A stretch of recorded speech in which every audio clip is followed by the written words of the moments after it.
अक्सर हमें लगता है कि हिनोकामी कागुरा और सन ब्रीथिंग एक ही चीज़ है, लेकिन जब मैंने डीमन स्लेयर को दोबारा ध्यान से देखा तो एक सटल सा फर्क समझ आया। ऊपर से दोनों सेम लगते हैं पर डेप्थ में काफ़ी अलग हैं। मैं हमेशा मानता था कि हिनोकामी कागुरा ही सन ब्रीथिंग है, लेकिन 3 बार देखने के बाद समझ आया कि तांजीरो का सन ब्रीथिंग योरीची के सन ब्रीथिंग जैसा बिल्कुल नहीं है। मेरे हिसाब से इन दोनों का रिश्ता सिंपल इक्वल या नॉट इक्वल से समझाया नहीं जा सकता। ये ज़्यादा एक नदी के अपर स्ट्रीम और लोअर स्ट्रीम जैसा है, सोर्स वही, लेकिन समय और लोगों के साथ फ्लो का अंदाज़ा बदल गया। सबसे पहले कोर पॉइंट क्लियर करते हैं। फॉर्म के लेवल पर हिनोकामी कागुरा ही सन ब्रीथिंग है। तांजीरो ने अपनी ब्लड लाइन मेमोरी के जरिए देखा था कि उसके एंसेस्टर सुमियोशी और योरीची के बीच क्या बातचीत हुई थी। सुमियोशी कोई फाइटर नहीं था, फिर भी सिर्फ याद के आधार पर स्वॉर्ड टेक्निक्स को रिक्रिएट कर सका। इसका मतलब सन ब्रीदिंग कोई इम्पॉसिबल सीक्रेट टेक्निक नहीं, बल्कि एक स्ट्रक्चर्ड बॉडी मूवमेंट सिस्टम है जिसे रिकॉर्ड और कॉपी किया जा सकता है। कमादो फैमिली की डांस ट्रेडिशन ने उसी ओरिजिनल मूवमेंट लाइब्रेरी को प्रिजर्व किया, इसलिए तांजीरो का स्टांस और स्लैश ट्रेजेक्ट्री फिजिकल लेवल पर योरीची से काफ़ी मिलता है। उसकी ब्लैक निचिरिन ब्लेड और डीमंस को उसमें योरीची का शैडो दिखना, ये सब स्ट्रॉन्ग प्रूफ है। लेकिन यहाँ ट्विस्ट है, सिमिलर होना सेम होना नहीं होता। हम सब ब्रीदिंग टेक्निक नाम से कंफ्यूज हो जाते हैं।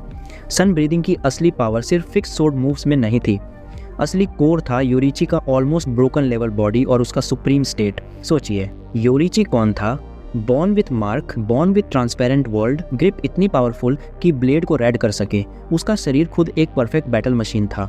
उसका हर slash high temperature red blade के साथ आता, जो नेचुरली डीमंस की रीजनरेशन रोक देता। तांजीरो ने क्या इनहेरिट किया? एक तरह से सिर्फ मूवमेंट्स का रिकॉर्डेड वर्जन। उसके पास डिवाइन टैलेंट नहीं था। उससे एक्सट्रीम पेन और ट्रेनिंग के जरिए अपनी लिमिट्स तोड़नी पड़ी, तब जाकर वो टेम्परेरी मार्क, ट्रांसपेरेंट स्टेट और रेड ब्लेड की थ्रेशोल्ड तक पहुंच पाया। इसीलिए फ़र्क दिखता है। योरीची हर मूव से हैवी डैमेज करता था, जबकि तांजीरो के सिर्फ कुछ मूव्स ही स्पेशल इम्पैक्ट देते हैं। समस्या टेक्निक में नहीं, हार्डवेयर में है। अगर नॉर्मल ब्लेड से सन ब्रीथिंग मूव लगाया जाए तो वो बस एक शार्प स्लैश होगा, लेकिन जब ब्लेड रेड हो जाए, चाहे ग्रिप से या ब्लड डीमन आर्ट से, तब उसमें सन लाइक डिस्ट्रक्टिव प्रॉपर्टी आ जाती है। हंटिंगो की फाइट में स्पेशल इफेक्ट इसलिए दिखा क्योंकि नेजुको ने अपनी ब्लड डीमन आर्ट से ब्लेड को रेड किया।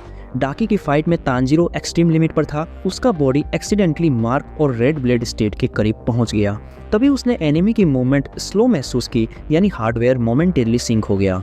सॉफ्टवेयर वही था, लेकिन तांजीरो का हार्डवेयर अनस्टेबल था, इसलिए आउटपुट नेचुरली इनकंसिस्टेंट रहा। अब बात करते हैं मिस्टीरियस 13th फॉर्म की। योरीची के लिए कंप्लीट फॉर्म शायद वो नहीं था जो तांजीरो ने समझा, यानी 12 फॉर्म्स का इन्फिनिट कॉम्बो। मेरा मानना है कि कंप्लीट फॉर्म का मतलब था टोटल मास्टरी, 12 फॉर्म्स को पूरी तरह अब्सॉर्ब करना, ट्रांसपेरेंट वर्ल्ड के जरिए वीक पॉइंट्स देखना और परफेक्ट टाइमिंग पर परफेक्ट मूव से एक डिसाइसिव स्ट्राइक देना। ये कोई नया एक्शन सेट नहीं था, बल्कि सभी एक्शंस का ट्रांसेंडेंस था। तांजीरो ने इसे 12 फॉर्म्स के लूपिंग कॉम्बो के रूप में समझा। क्या ये गलत है? बिल्कुल नहीं।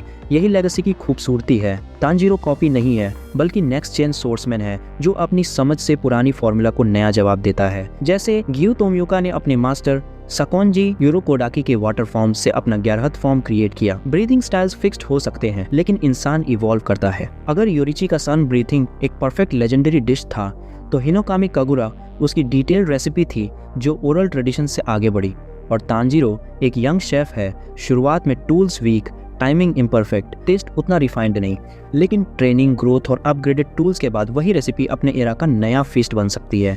तो हिनोकामी कागुरा और सन ब्रीदिंग का रिश्ता क्या है? एक ओरिजिन है, दूसरा इनहेरिटेंस। एक परफेक्ट स्टार्टिंग पॉइंट, दूसरा लिमिटलेस फ्यूचर।